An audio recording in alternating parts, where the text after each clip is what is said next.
સુરતના જહાંગીરપુરાની આનંદ વિલાસ સોસાયટીમાં એક 8 વર્ષનો માસૂમ બાળક પોતાની સાયકલ પર નિર્દોષતાથી રમી રહ્યો હતો. તેને ખબર પણ નહોતી કે આકાશમાંથી આવતી એક કપાયેલી દોરી તેનો કાળ બનીને આવી છે.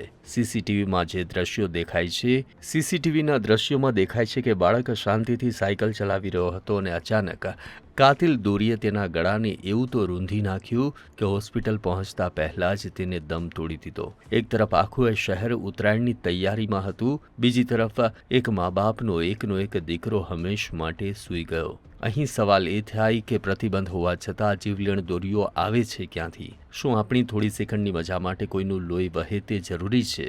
વાલીઓ અને વાહન ચાલકોને વિનંતી છે કે ગળામાં સેફટી બેલ્ટ બાંધે, વાહન પર સેફટી ગાર્ડ લગાવે અને ખાસ કરીને બાળકોને તો એકલા બહાર ન જ મોકલો, કેમ કે દરેક લોકોના હાથમાં કાળરૂપી મોતની દોરીઓ છે અને તેમની આ ઉત્તરાયણની મજામાં અનેક માનવ જિંદગી અને નિર્દોષ પશુ પક્ષીઓનો જીવ જઈ રહ્યો છે. આવા જ અવનવા વિડીયો જોવા માટે ફોલો કરો ઇન સેકન્ડ્સ.